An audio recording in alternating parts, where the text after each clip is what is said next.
welcome everybody. I'm Noreen Savage and this is Starting Out Bright. Thank you for being here. And we have Marcy Hansen Decker with us tonight. So great.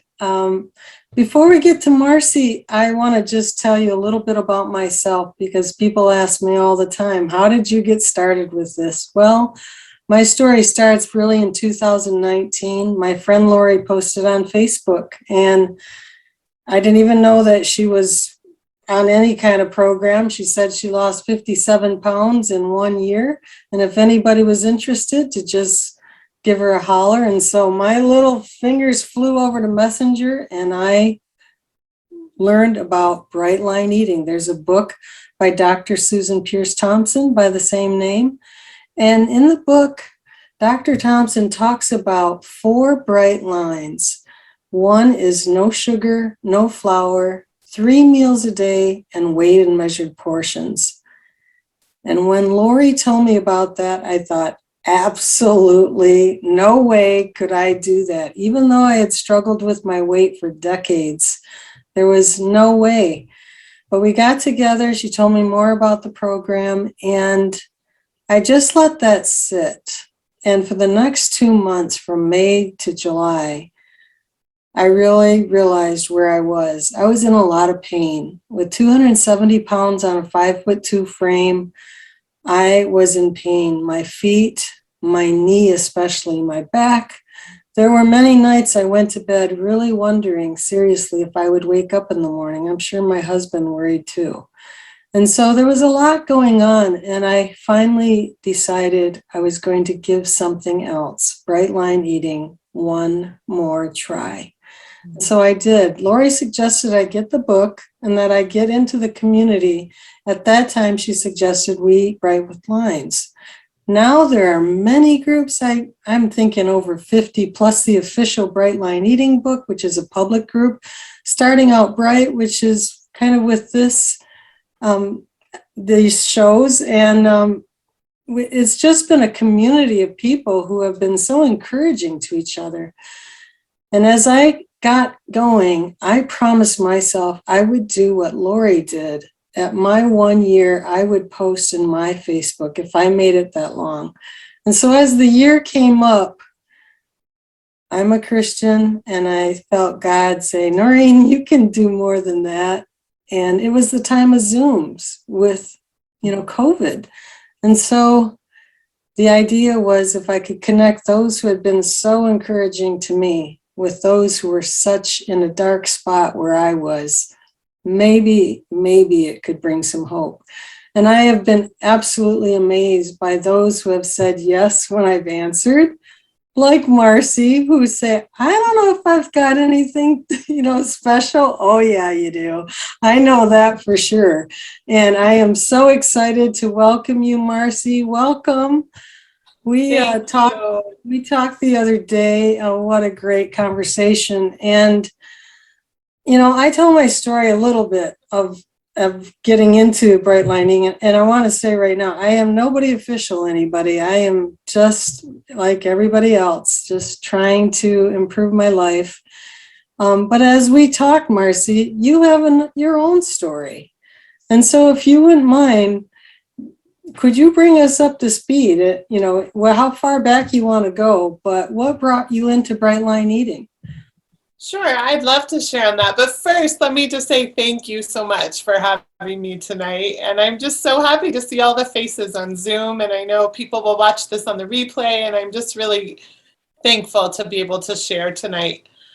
So my story starts back in 2018. A friend came to visit from out of town, and she stayed with us. And she brought with her this big tub of roasted vegetables and put it in my fridge. And her name was Donna. And I said, what are you doing, Donna? Like, I've got plenty of food. I can feed you. And she said, no. I eat a different way now. And she said, I'm doing a program called Bright Line Eating. And she told me about the 4 bright lines. And out of politeness, I asked a few questions and sort of similar to Noreen went, that sounds crazy. Like, who does that? Who gives up sugar and flour? That was my first thought. Certainly Marcy's not doing that.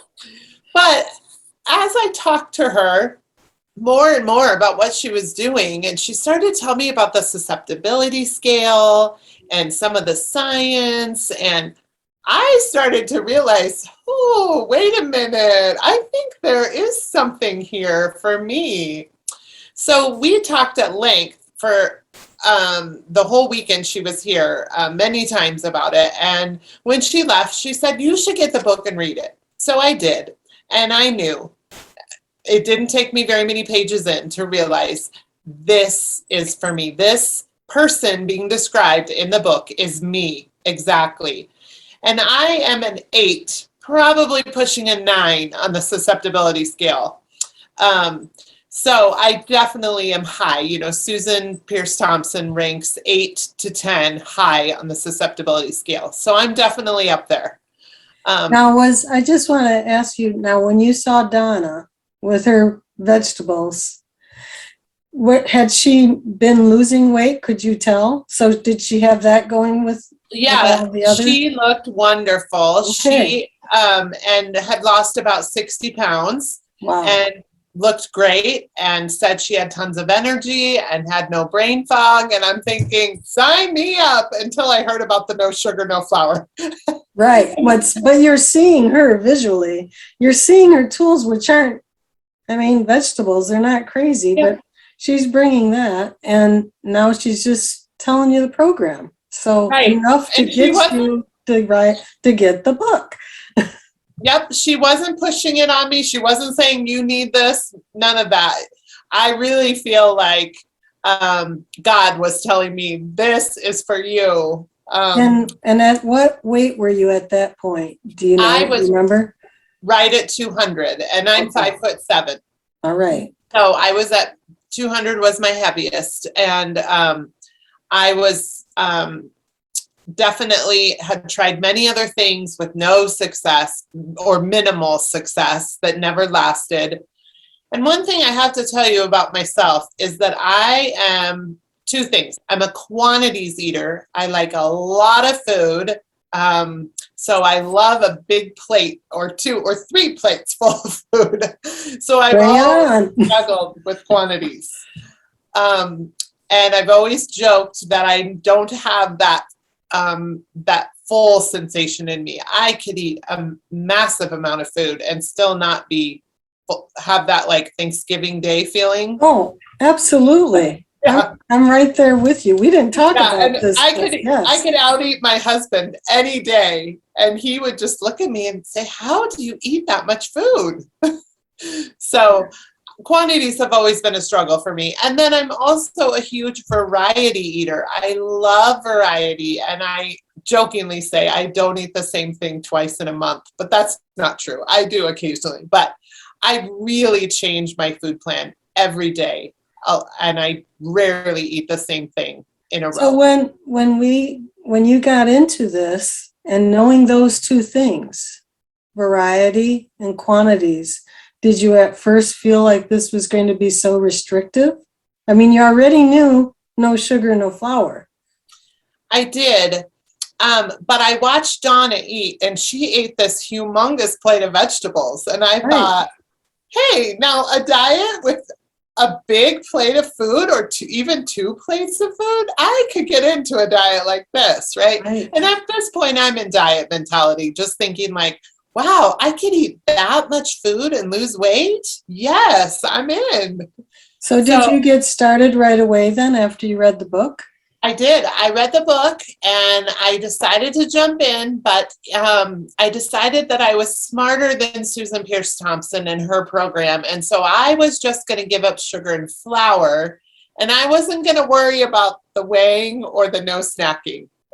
So I tried that for about 6 weeks, and I lost 7 pounds, and then I was stuck because I was only surrendering to 2 of the 4 lines. And I think anyone that's been around Bright Line Eating for a while can tell you that there's a very special synergy that comes when all 4 lines are in place and working together. And you can't get that with 2 or even 3 lines. There's something almost magical about all 4 lines working together.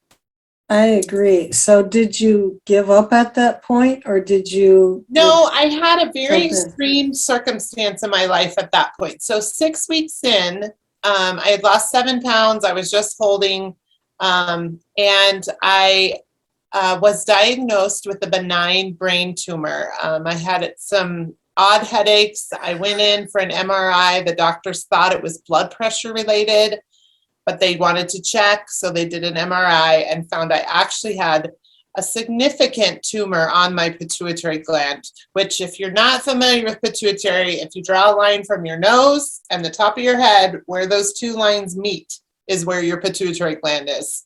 So it's sitting right on the edge of your brain. So I had a significant tumor that had to be removed pretty rapidly. I was diagnosed on March 20th of 2018, and I had the tumor removed on June 20th of 2018. So just 3 months later. Yeah, but that's quite a while. Well, there's a lot that goes on in preparation for it. And honestly, I had 3 kids. I still have 3 kids, but at the time I had, I had a 11-year-old, a 9-year-old, and a 5-year-old. Wow. So as you can imagine, that kind of news completely rocked my whole family's world. Oh, for sure. Yeah, we knew it wasn't cancerous, but we did not know quite what the surgery was going to entail and all the ramifications of the surgery and the recovery. So I completely dropped Bright Lane Eating at that point. I had no bandwidth to keep going with it. So just to fast forward, I had the surgery. I had a pretty significant complication with the surgery. So I had a lot longer hospital stay, ICU stay, and recovery than I had anticipated. But praise God, I did recover to almost 100%. They were not able to fully remove the tumor. There is part of it they weren't able to get out. So I do still manage that on a daily basis with medication. But for all intents and purposes, my life is back to normal now, 3 years later. So, but the important part of that I really want to share is every year I go in for another MRI and a checkup to see how that tumor is doing. And the doctors suspect that this tumor will grow back at some point. So they monitor it each year to see if it's growing. And the first year I went in, they said no growth, but we don't really expect to see that because the surgery was so recent. But the second year I went in and they said, we're anticipating at the second year mark that we'll see some growth and we'll need to do radiation on what's left of the tumor. So I went in for the MRI and they said, we don't see any growth on this tumor at all. And they said, that's very unusual. And I said, well, I have stopped eating flour and sugar. And they said, well, that's it right there. They said, we know as a medical community that sugar feeds tumors, especially these type of tumors. So they said, no sugar in your diet is actually stopping this tumor from growing, which is preventing you from having to have radiation. So oh my gosh, that should be shouted from the rooftops. yes. Oh my word. It should. It's just amazing. That is really quite amazing. Now you've got, kind of a different motivation then. Absolutely. And I think, I jumped ahead a little bit there. I should have said, so I had the surgery in June of 2018, spent really 6 months to full recovery. And then in May of 2019, I was ready to do Bright Lane Eating again. It had stuck with me that whole year and kind of just wouldn't let me go. I kept thinking about it, wrestling with, should I do it? Should I not? And I'm so thankful that I gave it another try. So I decided this time I was going to do all 4 lines, which was intimidating to me because it was messing with my big quantities that I liked, but I was committed to doing it because I was ready to get the weight off. And I decided to do 1 line at a time for 4 weeks in a row before I officially started. So the first week I cut out sugar. The second week I cut out flour. The third week I started weighing my food. And the fourth week I cut out all snacks. Wow. So That's great. That to me felt not so overwhelming. Because as I looked at that program and realized how many changes in my eating were going to occur, I knew I couldn't do all of them at once. Well, I didn't do them all at once either. I practiced for 3 weeks with just the sugar and flour. I didn't even tell my husband or family. There were a bunch of people in here, 9 people in the house. But when I stuck the scale on the counter going into the following week, what is going on? And that was really it. And I think really for me, I didn't want to be talked out of it because I had been on so many programs. I just didn't want to talk about it. I just wanted to do it my way, how I had to ease into it. And we hadn't talked about that either, that you did it in steps like that. But I think that's really a way to do it too. Yep, it really worked for me. And what my motivation was, I had signed up to do the boot camp through Bright Line Eating. And so I knew I had picked a start date and then I backed it up 4 weeks and did the steps. So it really worked well for me because I didn't feel overwhelmed. And, in my family of 5, my husband and I and our 3 kids, I'm the main cook at the house. And so one of the really overwhelming pieces of Bright Line Eating to me is how in the world am I going to do this for myself and something different for the other 4 people in my family that I also feed and cook for. And that thought was really overwhelming.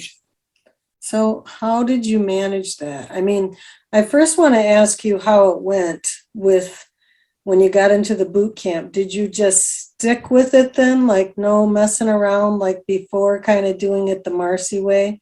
Like I know you gradually got to all 4 lines, but you stayed on the 4 lines and no, like 100%?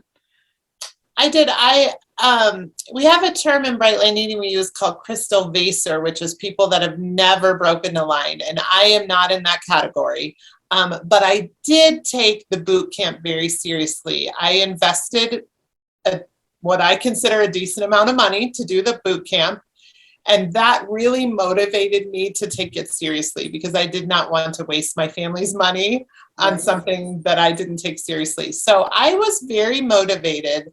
And it did not, for anyone that started Bright Line Eating, those first couple weeks are a little rough. You don't feel fantastic through the detox and all of that. But I got to about week 3 or 4, and I was looking in the mirror going, who is this person with all this energy, with no brain fog, with no need for caffeine in the afternoon? Like, I felt so differently after 3 to 4 weeks. And what about food chatter? Did you have that before?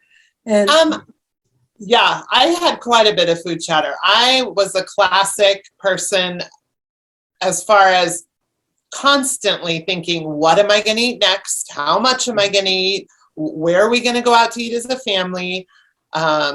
What looks good at the grocery store? I had all that going on in my mind constantly. And if you were doing any dieting before this, if you're like me, it's how many points, how many calories, how many minutes of exercise, how many of this, how many carbs. Oh my gosh. Yeah. It was constant. How much did I weigh today? It's just, it was just running the numbers, as she says in the book, just running the numbers in my head. Absolutely. That's how I felt of when I say chatter. It was always the diet chatter for me. Yeah. But of course, if there was anything in the workroom or in the cupboards, that was calling to me too. It Yes, knew my name personally. absolutely. Absolutely. Yeah. And, just to be frank and honest, that food chatter did not go away for me for a very long time. And it still exists in my life sometimes. So but it's different now. How And do you calm it down? um, I use mantras. I use, I honestly just sometimes shut it down and just say, like, enough of that. Like, I had my food, I'm good, I'm done. I sort of just don't allow it. Oh, I want to ask you another question kind of related to this then. So, to be going back to the brain tumor, you have another reason to stay bright. You've now had a good report, but did you feel at that point like a victim kind of modality, or did you feel like a grace that I know that this works, that this can keep me, without the tumor growing? Which way did your mind take you, or was there something else? Because we do have all these thoughts that, come in our head. That is such a great question, Noreen. I not even for 1 second felt like a victim. For me, it was such a celebration to hear the doctor say, keep on doing what you're doing. No sugar is so good for you. To get that pat on the back from a world-renowned endocrinologist was huge for me. And honestly, I was so thankful that I had like found the secret key. you know, Right. that's really how I felt. Like I found something that all these other patients haven't figured out yet. I'm They so need. blessed. Oh, gosh.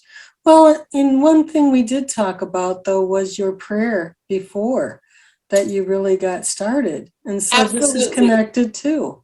Yeah, and I did leave this part out of my story when I started, but shortly before Donna visited me and introduced me to Bright Line Eating, I had really felt God saying to me, Marcy, you have an idol in your life that you need to deal with, and it's called food. Mm. And that was really hard for me to accept because I've always been a person of faith and I never believed that I put anything in my life before God. So to have that placed in front of me was really a challenge. But I prayed to God and said, I will deal with this idol if you will help me and you will bring me a way to deal with it because I don't know how. I So have this was tried. before Donna? This was before Donna. This was months before Donna. Um, Wow. yeah, this was months before Donna. And I had just said, I don't know how to do this. I have tried so many diets. I don't have the willpower. And I had kind of given in to the fact that I was just going to be overweight my whole life. Wow. That kind of chokes me up. Just, I knew that we had talked about that, but I didn't know that was before Donna even. Yeah, that was long before Donna. So Wow. at least a few months. I shouldn't say long before her, but so I really do believe, still to this day, I believe that Bright Line Eating was an answer to prayer in my life because nothing else I had tried had worked. Man. Now I want to take you to what you were talking about just a minute ago, and that's the piece about family. How do you do this practically? Because Yeah. you're the only one in the house at this time that is doing this kind of eating, right? Was everybody into sugar and flour back then, like the whole gang? Yes, my husband has always been a very healthy eater, but he still had his vices of things that he really liked. And my kids are very typical kids. They love sugar and flour. Um, so they all thought I was half crazy to do this, but it didn't take them long to start seeing changes in me physically, mentally, emotionally, and they all started to have a deeper respect for bright line eating. But to answer your question on how do I do this with the family? Right. So I started very simply. In fact, I even remember sitting my family down saying, okay, for the next couple of weeks till I get the hang of this, we're going to eat really basic. Like I'm not going to be making fancy recipes like lasagna or things like that I can't eat, and I would have no idea how to count those on Bright Line Eating. So I said, we're going to have like chicken or pork, and we're going to have lots of vegetables, so mommy can have a lot of vegetables, and we're going to have some rice or some pasta for you guys. And we'll change it up every night, but it's going to be really simple for 2 weeks. Well, we all got really tired of that after a couple of weeks, me especially, because I like my variety. But it was good for me to realize that I don't have to cook 2 separate meals every night. That I can. What I'm hearing you say is you had your main dish and you had vegetables. So when I said you had animal protein, so you had your protein, you had a vegetable, and for your rest of your family, you had rice or some kind of starch. Right, and I did not partake of that because on the weight loss program, you don't eat any sort of grains at dinner. But they were satisfied. You were satisfied. Absolutely. They were happy. I was happy. Nobody was hungry. And did you start writing all this down? Because you shared a menu planner with me. And I know that happened sometime. That happened quite a ways in, to be honest.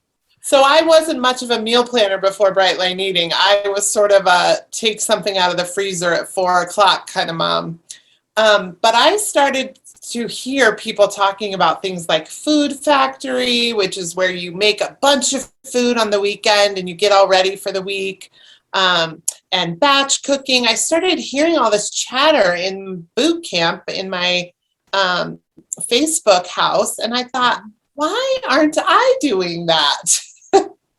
So I started to get my act together, and I started real simply on just a scrap piece of paper, writing out what we were going to eat each week. And it morphed into this Excel spreadsheet that I keep open on my computer at all times. And I plan 1 to 2 weeks at a time of meals. And I have my meals and I have my family's meals on there. And my goal is always for us to eat as similar as possible so that the amount of cooking for me is minimal. It doesn't always work that way. There are a few meals my family eats that just don't work for me. But I actually like those nights because then I get to have something that's my favorite that they don't like. So this is interesting. When I interviewed Heather Aldridge Ibrahim, and I think she's here right now, Heather, she saved her breakfasts to do something separate for herself. Do you do that? I try to do something similar actually for myself with breakfast too. Like my kids will have yogurt parfait. I will have the same thing with yogurt and berries. Now I'll put they eat sweetened yogurt. I eat unsweetened yogurt, but we'll have very similar things. It helps with what you have to get out, and it helps with what you have to clean up if you're all using the same stuff. And it's got to help with the shopping to just know in advance. Well, that's where the Excel spreadsheet really started to help me, was realizing if I go, my routine is I go to the store Mondays and Thursdays, always. Those are my 2 days I go to the store. And so I just look at my meal plan and see what do I need for my meals Monday, Tuesday, Wednesday. And then I usually get Thursdays in case I don't make it to the store until after dinner. So I've always got a few days, but it helps me see what I need, what ingredients I need. It also helps on this Excel spreadsheet, I track important family events. Like my son is a freshman in high school. He plays tennis. So, we have a tennis match this night. We need to plan a really simple dinner because I'm not going to have time to cook. So this spreadsheet, I feel like it's an organizer for me, but it's also a good way to make sure that we aren't eating chicken grilled chicken like 4 nights in a row, because for me, that doesn't work. I know some people love the simplicity of that repetitive meal plan, and I completely respect that. But for me, that didn't work. So what do you do with leftovers? Do you throw them in the freezer, or do you kind of use them for your lunch the next day, or how do you plan for that? Well, I play this little game with myself with leftovers. I see if I can repurpose them to make something completely different. So, for instance, my family loves fajitas. I will make fajitas. I make for myself a salad that has all the fajita toppings. My kids eat them in tortillas. But I always have leftover like onions and peppers that you make with fajitas. So I don't want to eat fajitas again the next day. So I'll take those onions and peppers and chop them up and make for myself an omelet the next morning with that in it. Mm. Or maybe I'll let them sit in the fridge for a day or two, and then I'll have a real fancy taco salad that has those on it. Or I just play this little game of what else can I make with these that's totally different than the first thing I made. Well, I like Deb's comment in the chat, and she says you need to be on Chopped. I love that show. I think I would flip out with the time constraints because I'm not a my word efficient cook. But for sure. But what are some other tips and tricks that you can share? oh goodness! Well, if you saw the pictures at the beginning, one of my favorite tips that I borrowed. I have to say I am the queen of borrowing things from other people. So none of these ideas are mine really. But I love to freeze things in small packages so they're ready to go. It makes creating a meal so fast. So for instance, rice, farro, quinoa, all of that freezes very well.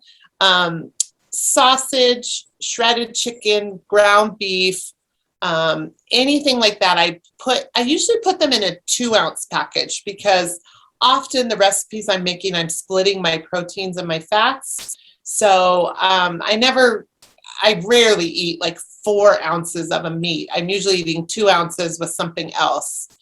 So Mary's asking, do you cook the rice or do you leave it uncooked when you measure yeah. it? So you cook everything, you use it probably for your meal, and then you just start putting them in 2-ounce baggies? Yes, I use the little snack size bags. Okay. I put them in there, and then I have a basket in my freezer with little dividers, and I have certain things I always keep in there. And it also helps me to know, we're getting low on this. I better make some. And, I'll be helping my kids with homework and making brown rice at the same time. Like it just helps me to keep going, to just keep that basket full. That is great. So you've got anything else going in the freezer besides the grains that you're divvying out? What else are you doing for the freezer? I also keep brown bananas in the freezer always. My way of freezing them is I peel them and just put them in a Ziploc bag in chunks. Some people freeze the whole banana, but so many of the recipes I make use banana as the sweetener, and it's makes me nervous if I start running low on bananas because I use so many of them. And you can find them at a less cost, if you get like at our store, the red tape, and here you are with, the kind you want, a little bit right. Yeah, everyone else passes those by, but I buy them up. Load them up, honey. That's right. The other thing I always keep in my freezer is 1 or 2 breakfasts that are ready to go. And I do it with lunch sometimes too, because as any busy parent will tell you, life gets lifey sometimes, and the best laid plans can blow up. And suddenly I'm running out the door. I had no time for lunch. Or, one of my kids is sick. Like, I'm not baking muffins for myself for breakfast. I have more important things to tend to. Right. But do you commit your food the night before so like I'm going to pull that out of the freezer? I do commit my food the night before. I have a wonderful buddy that I send my food commitment to every night. But honestly, there are rare occasions where I have to change that food plan on the fly, just because I don't have time to make what I had planned. But most of the time, I plan, I know like Wednesday is a very busy morning at our house, just for a variety of reasons. So I never plan to make anything fancy on a Wednesday morning. It's always grab and go from the freezer. And I'm just wondering, you said a few minutes ago, you really weren't a meal planner before. So how long did it really take you to get into the swing of this? I know you like slowly, put some very basic meals together, started writing things down. But how long for somebody new do you think it would take to get, how would you start this? Would you let's just put some rice in bags, or what? How would you start? Yeah, I would first start with finding 3 to 5 meals that you like, that sound good to you. You'll look forward to eating them, and they're Brightline eating friendly. And I would write those down and shop for all the ingredients for those. And I would start there, and start with those 5. Maybe you add 1 new one a week or 2 new ones a week until you get to the point where you have a notebook like this. This is my recipe notebook for Brightline Eating that has probably 200 recipes in it. And those are from the Brightline Eating community, right? They absolutely are. Not from these are not cookbook recipes. These are recipes I've either taken family favorites and altered them myself, or I've taken recipes off websites and off of Brightline Eating Facebook pages and tried them out. Everything in this book is something I like to eat. I don't keep anything that I've not tried and I don't love, because there's too many recipes out there to eat things that you don't like. Well, you are constantly one of those rays of light, and there are others who are on this call too, who I could point out, who are so giving with your recipes and will share the remake of, hey, I just did this with my recipe. Look, it's really good. And I don't know if you and others realize how appreciated you are, because that's a godsend. And you also said something else. Do something you like. I've had people contact me that have gone off, in the ditch a little bit. And I'm like, what are the foods you really like? Start there. Because like for me, if I know I'm having my breakfast muffin in the morning, I just sleep like a baby. I'm so happy. I know, Maureen, I'm the same way.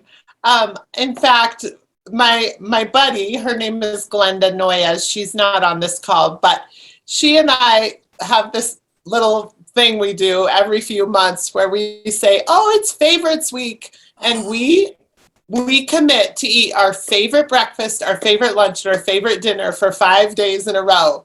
And we both my gosh, that is a great idea. Yeah. So we don't try any new recipes. We only eat our favorites. And we love doing that. It's kind of a fun little okay, next week's favorite week, what are you having? And we have a lot of similar favorites. So sometimes we even try to plan let's both have green beans with tofu on Wednesday for lunch. Wow. So that is going to be a challenge in starting out bright next week, favorites week. We got to do something. Got to start that up. Well, okay. So now in this family transformation, really, that's what you're doing. You're transforming your family. Not to mention educating these little ones who are now like junior high, right? Yes, I have a high schooler, a middle schooler, and an elementary school. So but they're really understanding. And do they understand that that's why the tumor hasn't grown? Do they absolutely know that part? We're very open with them about it, and they will tell you all about how sugar is not good for tumors and how it causes inflammation, and they know all about it.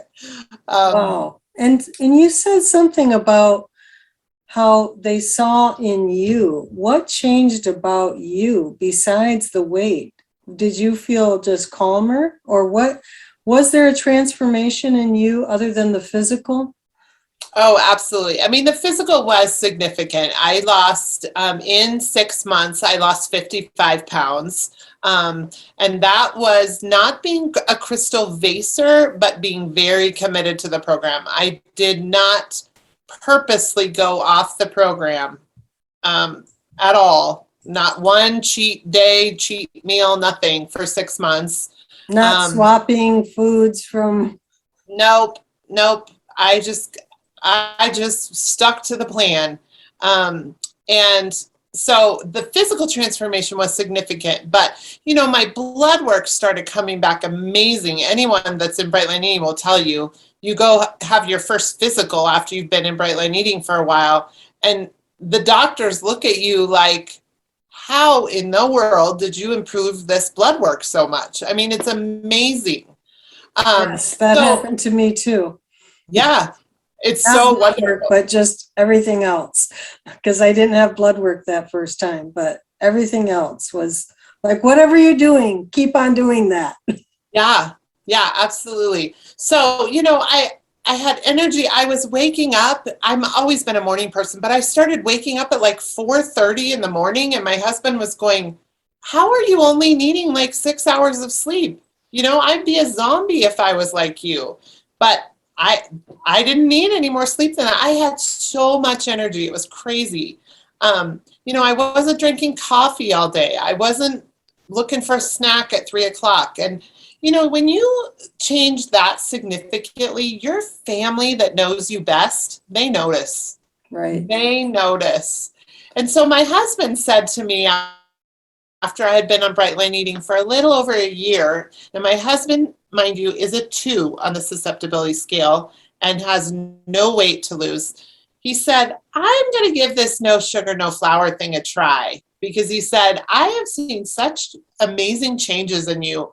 I want this for my health, not because I need to lose weight, but because I want to be healthy. I want internally to have lower inflammation. And, he has a lot of seasonal allergies and he was having some digestion issues. And he said, I'm going to give this a try. Well, can I just tell you that he's been on it for a year now. He's been doing Bright Line Eating with me for a year now. All his digestion issues are completely gone. Wow. Yeah. And he's a 2. He's a 2. So he was basically on maintenance right from the start, right? Yes, and I should say, he does not weigh his food, but he's never had an issue with quantities. He's very good at stopping when he's full and putting the right amount of food on his plate and being done. So, Well, speaking of quantities, and I think that's awesome about your husband, I don't want to forget about Kenya, because how did you manage going to a 2-week missionary post? And you didn't have a food scale, did you? I did not. I did take a travel scale, but I did not use it while I was there because I spent 2 weeks at orphanages in Kenya over the summer, and I just did not have the heart to pull out a scale in front of these kiddos and weigh my food. I was in Kenya and I was using the 1 plate rule, and that's a little bit of a disaster for a quantities eater when you're doing it meal after meal after meal. So I For did 2 come home. weeks. 2 weeks straight of this. So I did come home from Kenya up 7 pounds from when I left. Okay. And you're in maintenance. And I'm in maintenance. And so I came home. But you know what the best thing was? When I got home, I knew exactly what to do. There was no panicking on my part. There was no wondering, how do I get these 7 pounds off?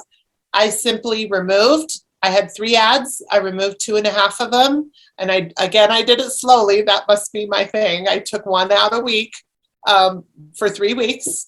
And as of yesterday, I was back down to my maintenance weight. So, yeah. I just love that so much. And it really tells about the mind shift.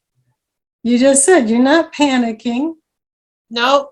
It's just such a mind shift. Like, we know how maintenance works. I'm not there yet, but from everybody, it's like, trust it.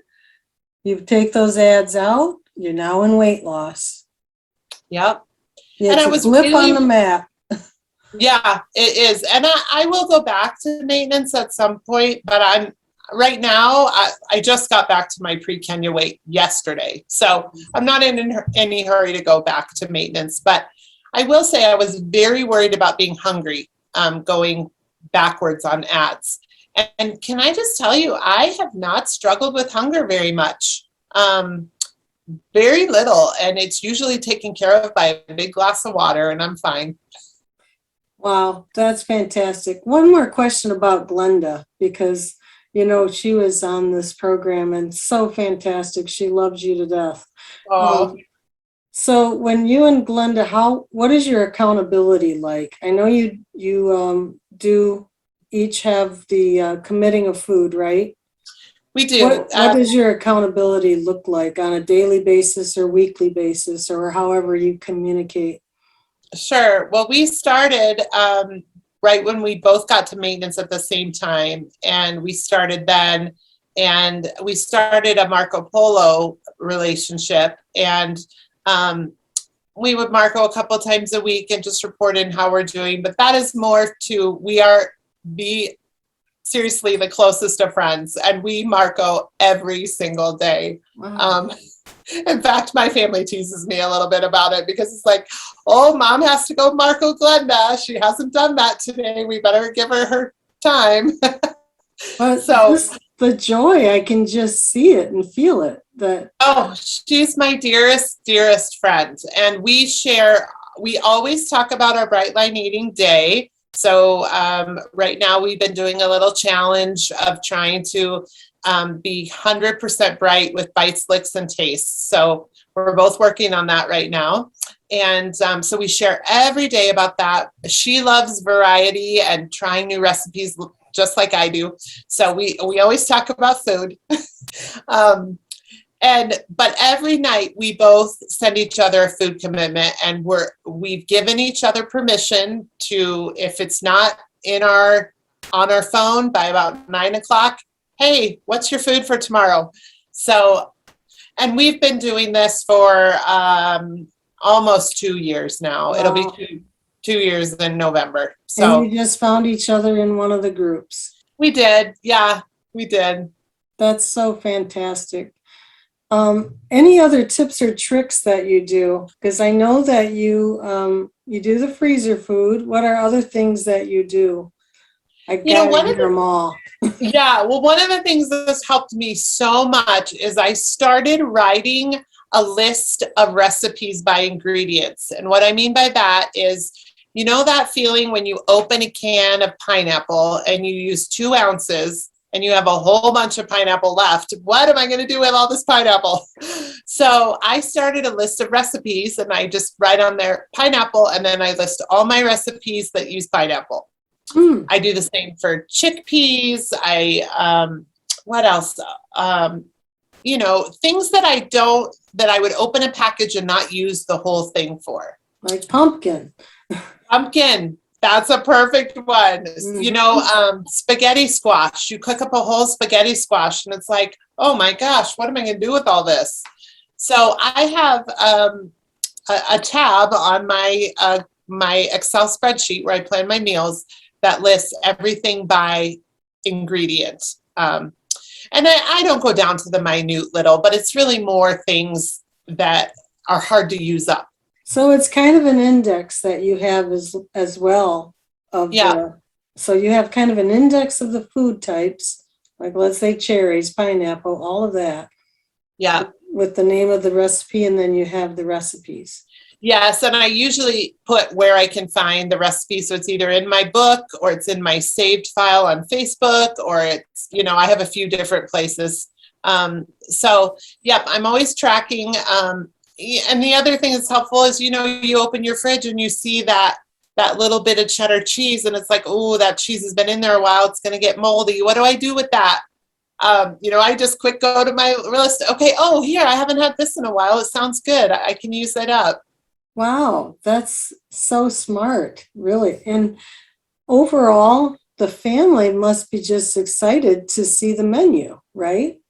They do love it. I have a little chalkboard in our kitchen that I write down dinner every night, and It helps me not to have to answer what's for dinner 5 times every night. Right. And the kids get excited because here comes their favorite and they're excited. Tomorrow night we're having tacos. Yay. So as we're getting closer to the end of this, what are some of the non-scale victories that you would put right up at the top of the list?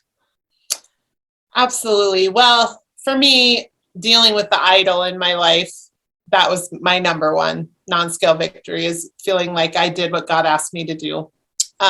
Yeah. Being able to say I'm managing a brain tumor that should be treated with radiation by not eating sugar. I can't think of a better non-scale victory than that. That's wow. But, certainly I have others. I love that I'm able to function fully in life and not eat sugar, flour. That to me seemed impossible when I started. How do I go out to eat? How do I go to a birthday party? How do I host a family dinner, a holiday dinner? Like, all of those seemed so impossible with without sugar and flour.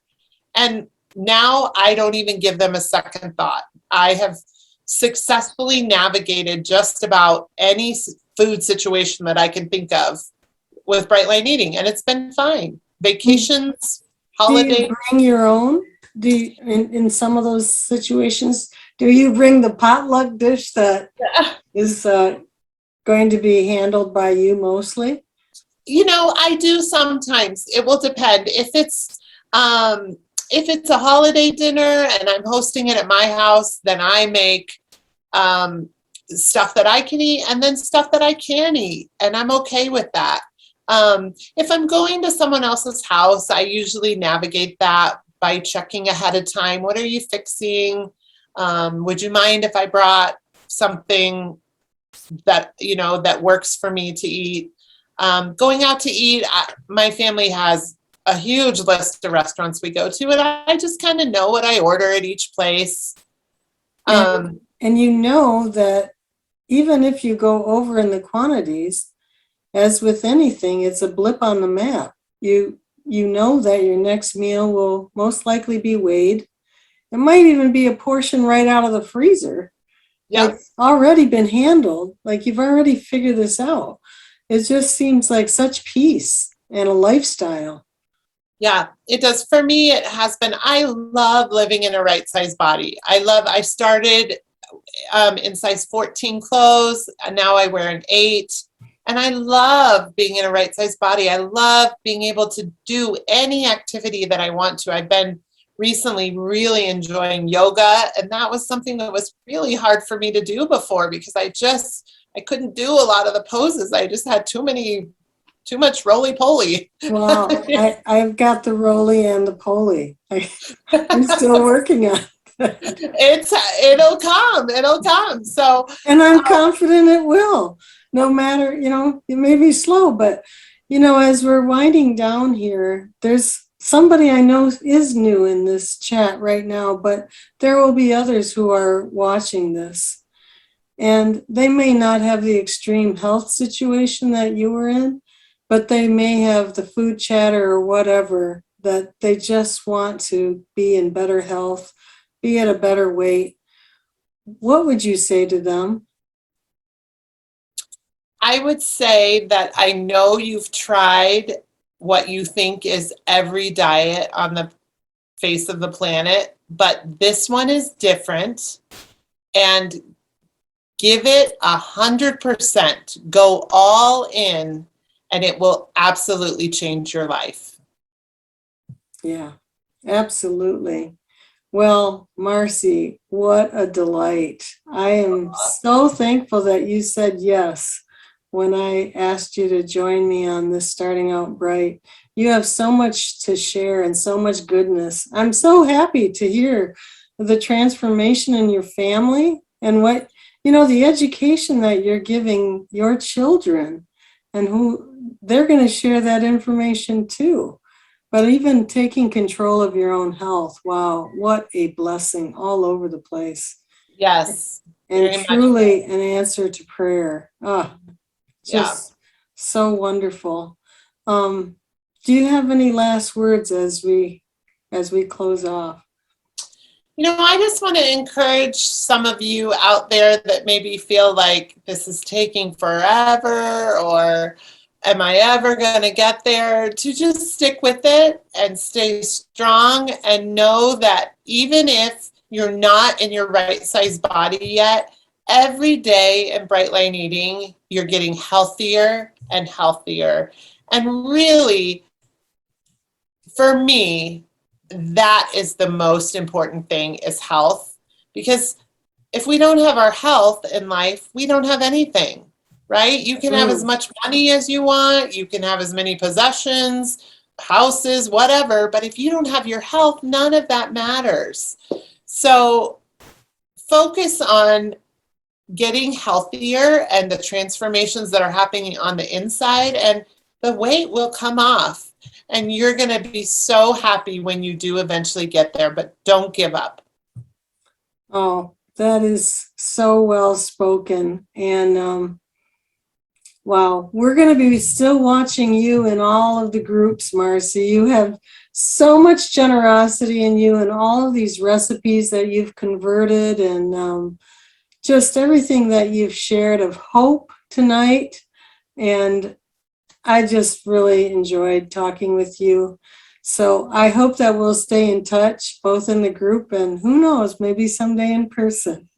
I hope. Yes. So, And I just want to say one more thing too. If anyone is ever needing a recipe or needing help altering a recipe to get it Bright Line Eating friendly, I'm your gal. Message me. I would love to help. I would love to share any of the recipes I have. I want people to enjoy their food in Bright Line Eating, and so I'm happy. I don't think there's anything you can't convert. Well, I have said chocolate is the only thing I haven't figured out yet. But there's hope. Who knows? I don't know about that one, but I've lived 2.5 years without chocolate, and I've been just fine.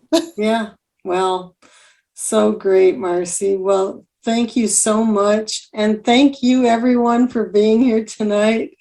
I'm going to close as I do each week. Good night. Stay bright. Don't let the bed bugs bite. Good night, everybody. So, Marcy, how would you like to play 3-Question Thursday? I'd love to. All right, 3-Question Thursday. Well, I had Heather in the chat come up with something that I want to ask you. She said she makes your crock pot apples almost every week. How do you do that? Oh, let me tell you about this. What? Let me tell you about this recipe. It's one of my favorites. Oh, gosh, get my pen handy. Okay, so I enjoy Ezekiel bread, but as you all know, if you've tried it, it's a little dense, it's a little dry, and it needs a little something on it.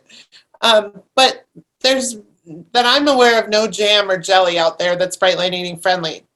So my husband said to me, let's make some apple butter that doesn't have sugar in it. Surely that'll work. So I just started piling in stuff in the crock pot. I've made apple butter for years, but it's always had tons of sugar in it. So I thought, well, I can do this. I'll just leave out the sugar.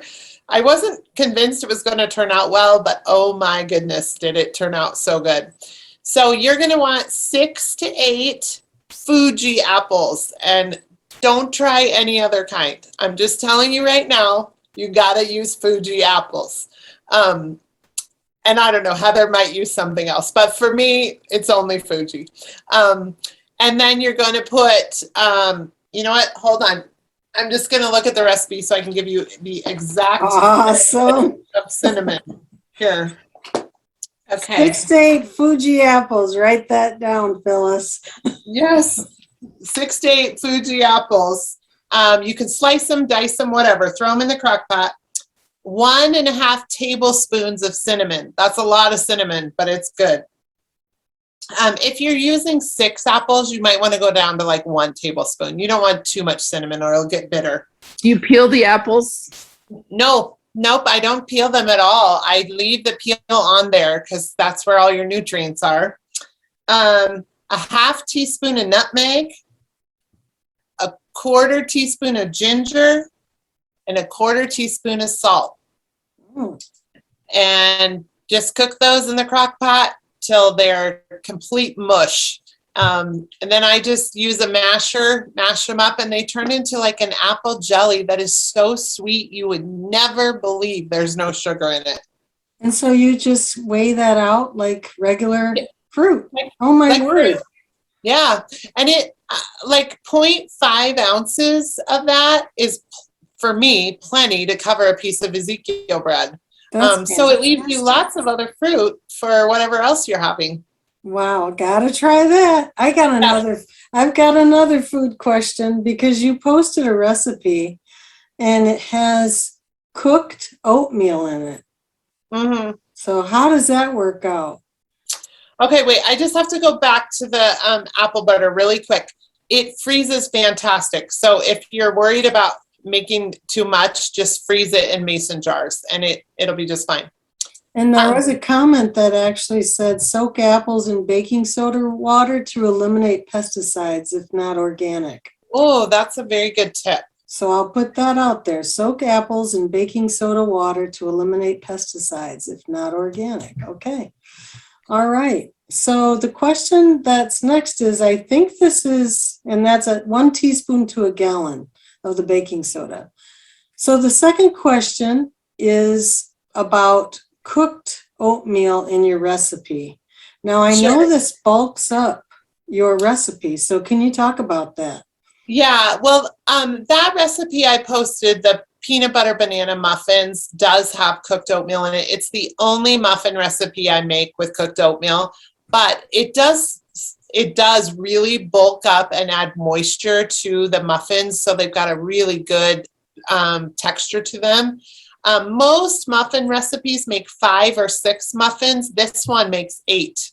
So for this quantities, girl, I'm really happy to have 8 muffins for breakfast. So do you cook the oatmeal and then you just store it, keep it cold and use it in the recipe and then it basically cooks again? Is that? Yes. Yeah, I feed my kids oatmeal for breakfast. Whatever they don't eat, I make into these muffins every once in a while.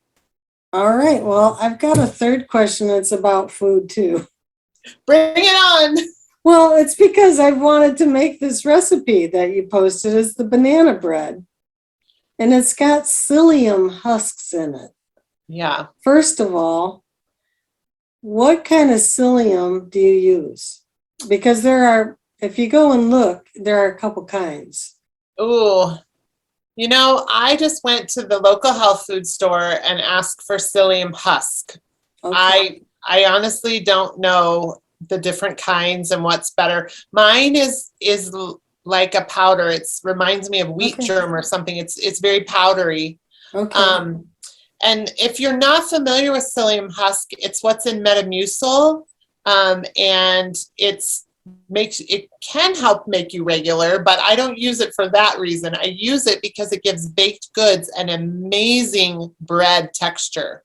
So if you make this banana bread that I posted without the psyllium husk, it's a little moist and gooey. You put that psyllium husk in there and it tastes, the texture's just like bread.